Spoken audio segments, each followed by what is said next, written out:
Dear students, इस video में जो हमारा टॉपिक है डिस्कशन का, that is force on A current carrying conductor placed in magnetic field. Actually problem कहाँ आती है, सभी टॉपिक एक जैसे लगते हैं बच्चे को, वो इतना ज़्यादा कंफ्यूज हो जाता है, वो समझ नहीं पाता कि कहाँ पे कौन सा फॉर्मूला लगेगा। तो बड़ा सिंपल सा है, इसको कैसे कोरिलेट करेंगे आप, कैसे समझेंगे। तो टॉपिक ज़रा ध्यान से पढ़ो ज़रा। देखो लिखा है उसने, force on A current carrying conductor.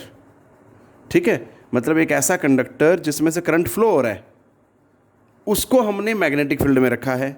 It means magnetic field already लग रहा हुआ है पहले से ही, उसमें जस्ट आपने क्या किया है, करंट कैरिंग कंडक्टर रखा है। मतलब एक ऐसा कंडक्टर रखा, उसमें से करंट फ्लो करा दिया। क्लियर? तो ये बिल्कुल वैसी सिचुएशन हो गई। देखो अब करंट कैरिंग है, मतलब करंट फ्लो हो रहा है। करंट मतलब फ्री इलेक्ट्रॉन्स, और फ्री इलेक्ट्रॉन्स की मूवमेंट क्या होती है, क्योंकि फ्री इलेक्ट्रॉन पे चार्ज तो होता ही होता है बेटा। अगर फ्री इलेक्ट्रॉन मूव कर रहे हैं मतलब चार्ज इज मूविंग। क्लियर? और बिल्कुल आपने ऐसा ही तो पढ़ा है पहले कि जब कोई चार्ज मैग्नेटिक फील्ड में मूव करता है तो इट एक्सपीरियंसेस ए फोर्स, और उस फोर्स को क्या बोलते हैं, मैग्नेटिक लॉरेंज फोर्स बोलते हैं। तो बिल्कुल यही सिचुएशन है यहाँ पे बेटा, हमने उस फोर्स के बारे में डिस्कस करना है। बट प्रॉब्लम क्या है, यहाँ पे आप कंफ्यूज हो सकते हैं कि उस एक चार्ज पे फोर्स नहीं डिस्कस करनी हमने, इस पूरे कंडक्टर में जितना भी चार्ज है वो टोटल चार्ज कितनी फोर्स फील कर रहा है, वो फोर्स निकालनी है। ठीक है बेटा, तो करते हैं स्टार्ट। उसके लिए हमने क्या किया, हमने एक कंडक्टर लिया पी क्यू, जिसका एरिया ऑफ क्रॉस सेक्शन जो है दैट इज़ कैपिटल ए, और लेंथ जो है दैट इज़ एल। क्लियर? ये इस तरह से रखा है कि जो इसका सेंट्रल एक्सिस है उसका मैग्नेटिक फील्ड के साथ जो एंगल है दैट इज़ थीटा। क्लियर? मतलब मैग्नेटिक फील्ड ऑलरेडी लगा हुआ है, हमने जनरल केस लेना है, पर्टिकुलर नहीं लेना। ठीक है, इसलिए मैंने क्या माना, एंगल थीटा पे मैग्नेटिक फील्ड एक्ट कर रहा है with the direction of axis of the conductor, और या मैं ये बोल सकता हूँ with the direction of current. Clear? अब देखो जरा, करंट जो है that is flowing from X dash to X. But हमें पता है अगर करंट ऐसे जा रहा है तो इलेक्ट्रॉन कैसे भागेगा, that will be moving from O to X dash और ओ टू पी और क्यू टू पी, जैसा मर्जी बोल लीजिए आप। ठीक है बेटा, ओ टू पी तो बोलना थोड़ा गलत हो जाएगा, हो सकता है आप मिसगाइड हो जाए, ऐसे पढ़ने लगे, दैट विल बी रोंग। आप ऐसा बोल सकते हैं that will be O to X dash, X to X dash, Q to P, ऐसा बोल लीजिए, कोई दिक्कत नहीं है। ठीक है, हमें ये पता होना चाहिए कि इलेक्ट्रॉन की डायरेक्शन करंट से अपोजिट है बस। तो अब सबसे पहले हम बात करते हैं force experienced by an electron, या force acting on an electron, या सिंपल बोलें कि magnetic Lorentz force on an electron is, क्या होगी, magnetic Lorentz force on an electron. तो बेटा जी हमने पढ़ा हुआ है F जो होता है Q V क्रॉस B होता है। तो मैं यहाँ पे सबसे पहले तो ये ध्यान दें कि स्मॉल f से लिख रहा हूँ। ठीक है बेटा, तो Q मतलब चार्ज, अब इलेक्ट्रॉन पे क्या होता है, माइनस चार्ज होता है, V क्रॉस B। अब V क्या है, इलेक्ट्रॉन की ड्रिफ्ट वेलोसिटी होगी बेटा। किस वेलोसिटी से ड्रिफ्ट होगा, in the presence of electric field, क्योंकि करंट फ्लो हो रहा है मतलब इलेक्ट्रिक फील्ड है तभी करंट फ्लो कर रहा है, तो उसकी जो वेलोसिटी होती है that moves with the drift velocity. ये आपने यूनिट नंबर 2 में पढ़ा हुआ है करंट इलेक्ट्रिसिटी में। ठीक है, तो ये हुआ, this is the magnetic Lorentz force on an electron, ये तो आ गया। अब ये एक इलेक्ट्रॉन पे है, तो सबसे पहले मैं क्या करता हूँ, टोटल नंबर ऑफ इलेक्ट्रॉन्स निकाल लेता हूँ इस इलेक्ट्रॉन में, इस कंडक्टर में सॉरी, कितने होंगे। तो वो कैसे निकाल सकते हैं, that is N, capital N मान लिया मैंने, total number of electrons in the whole conductor. ठीक है बेटा, तो अब उसके लिए मुझे पता होना चाहिए इसका वॉल्यूम कितना है। तो ए एरिया ऑफ क्रॉस सेक्शन है और एल का लेंथ, तो area of cross section into length क्या हो जाएगा, वॉल्यूम। और अगर मैं मान लूँ कि यूनिट वॉल्यूम में small n number of electrons हैं, तो टोटल वॉल्यूम में कितने हो जाएंगे, that will B ALN। Clear है बेटा, ये टोटल नंबर ऑफ इलेक्ट्रॉन्स आ गए। अगर एक इलेक्ट्रॉन पे इतनी फोर्स है तो इतने इलेक्ट्रॉन पे कितनी फोर्स होगी, सिंपल। सो टोटल फोर्स या total magnetic Lorentz force on the conductor is given by, उसको कैपिटल F से लिख दिया, that is N into small f। N क्या है, total number of electrons in the conductor. लो जी, ALN माइनस E फिर VD क्रॉस B, ये चीज़ आ गई।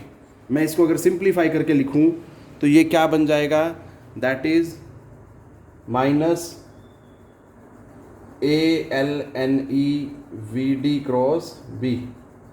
ये चीज़ याद रखनी है बेटा आपने, ठीक है। ये टोटल फोर्स आ गई ऑन द कंडक्टर। अब जरा थोड़ा सा वापस जाएं, यूनिट नंबर 2 में पढ़ाया गया था आपको करंट इलेक्ट्रिसिटी में कि करंट और ड्रिफ्ट वेलोसिटी के बीच में क्या रिलेशन होता है। इस पर एक वीडियो डाली गई थी, वो आप देख सकते हैं। तो जरा देखो बेटा, हमें पता है कि जो I है, इसको आप नंबर दे सकते हैं, कोई नंबर देना चाहें तो। आई गेव इट नंबर 1, ठीक है, मैं इसको नंबर 1 दे देता हूँ। तो अब बात करते हैं, हमें पता होता है कि I is equal to ANE VD। Clear है बेटा। अगर मैं इसको दोनों साइड जो है L से मल्टीप्लाई कर दूं तो I इंटू L वैक्टर बन गया ALNE VD। क्लियर है बेटा। आप यहाँ भी वेक्टर लगाना चाहें तो लगा लें, कोई दिक्कत नहीं है, नहीं तो आप सीधा सीधा भी लिख सकते हैं। बस आपको बिना इसके भी समझ आनी चाहिए, ये बात पता होनी चाहिए। देखो, मैंने एक वीडियो में बताया था करंट एलिमेंट क्या होता है, ठीक है। Current into length of that particular conductor, that can be small conductor as well. तो वो जो मल्टीप्लिकेशन करने के बाद आएगा current into length, that is known as the current element, ठीक है बेटा। अब जरा यहाँ पे देखें, ये करंट है और ये लेंथ है, तो करंट इनटू लेंथ, या सिंपली मैं ये भी बोल सकता हूँ कि जो लेंथ है वेक्टर क्वांटिटी है, ठीक है, और इलेक्ट्रॉन की जो डायरेक्शन ऑफ मोशन है वो इधर opposite to the direction of current है, ठीक है बेटा। तो सीधा सीधा अगर हम बोलें कि जो AL वेक्टर, ठीक है बेटा, सॉरी AL नहीं, IL वेक्टर, I तो स्केलर है, L पे वेक्टर लगेगा, IL वेक्टर एंड VD जो ड्रिफ्ट वेलोसिटी है, both are opposite to each other. क्या है, दोनों एक दूसरे के अपोजिट हैं, opposite to each other. Direction देखो जरा, दोनों की डायरेक्शन क्या है, एक दूसरे से अपोजिट। सो इसलिए क्या होगा, इसलिए क्या होगा बेटा, जो IL है ये किसके बराबर हो जाएगा, जो 2 नंबर इसको मैंने दिया, तो 2 क्या हो जाएगा, I into L will become minus ALNE VD। ठीक है जी, ये बात याद रखें। अब अगर मैं ये चीज़, ये 3 1 में यूज़ करना चाहूँ तो देखो ज़रा 1 पे, ये देखो ज़रा, ये रहा, ठीक है जी। तो इस सारे पार्ट की जगह मेरे पास क्या आ जाएगा बेटा, I into L। Clear. So force क्या बन जाएगी, force will become IL cross B हो जाएगा, ठीक है बेटा। तो देखते हैं आगे कैसे होता है। So by using 3 in 1, using 3 in 1, clear. तो क्या हो जाएगा बेटा, F जो है total force acting on this current carrying conductor placed in magnetic field is equal to IL cross B। अब क्योंकि देखो ये L क्या है, length of the conductor, vector है, B क्या है, magnetic field, that is again a vector, ठीक है बेटा। आप यहाँ वेक्टर लगाना चाहें तो लगा सकते हैं। तो ये दोनों ही वेक्टर क्वांटिटीज़ हैं। अब दोनों का क्रॉस प्रोडक्ट हो रहा है, और हमें पता है कि when ever there is cross product तो जो रिजल्टेंट आएगा वो भी क्या होगा, एक वेक्टर होगा बेटा, ठीक है। और दूसरी बात, ये देखो वेक्टर है, दोनों का रिजल्टेंट क्या आ रहा है, फोर्स एक्टिंग, तो वो क्या है, एक वेक्टर क्वांटिटी है। और दूसरा जो है क्रॉस प्रोडक्ट को जब खत्म करते हैं तो हम क्या लगाते हैं, साइन लगाते हैं, sine of the angle between I L and B. ठीक है, तो यहाँ पे F is equal to B I L sine theta हो जाएगा। ठीक है बेटा, ये बात याद रखें। अब हम में ये एक्सप्रेशन मिल गया बेटा, this is the expression for total force acting on a current carrying conductor placed in magnetic field. Confuse मत हो जाएं, अगर बोला जाए कि charge particle moving in magnetic field, तब फोर्स होती है Q V B sine theta. ठीक है, अगर कंडक्टर रखा जाए करंट कैरिंग मैग्नेटिक फील्ड में, तो जो फोर्स एक्सपीरियंस होती है by the current carrying conductor which is placed in magnetic field, that is B I L sine theta. Clear. अब हम बात करते हैं स्पेशल केसेस की बेटा। इसके स्पेशल केसेस क्या हैं, उनको वन बाय वन डिस्कस करेंगे। सो फर्स्ट स्पेशल केस क्या कहता है, कहता है if theta is equal to 0 degree और 180 डिग्री, तो आप फॉर्मूला आपने पढ़ा है, उसमें एंगल की वैल्यू डालो तो फोर्स क्या आती है, दैट इज़ 0। इसका मतलब क्या हुआ कि जो लीनियर करंट कैरिंग कंडक्टर है, अगर मैं उसको in the direction of magnetic field या opposite to the direction of magnetic field रख दें, तो क्या होगा, that will experience no force, कोई फोर्स नहीं फील करेगा वो। ठीक है, चाहे उसमें से करंट फ्लो कर रहा है। सेकंड सिचुएशन, स्पेशल केस में अगर देखें तो कहता है कि अगर एंगल थीटा हो जाए, मतलब अगर मैग्नेटिक फील्ड ऐसे है और कंडक्टर ऐसे है, या मैग्नेटिक फील्ड ऐसे और कंडक्टर ऐसे है, दोनों में से कुछ भी सिचुएशन हो जाए, तो जो करंट कैरिंग लीनियर कंडक्टर है that will experience a maximum force that is equal to B I L, simply BIL भी बोल सकते हैं इसको।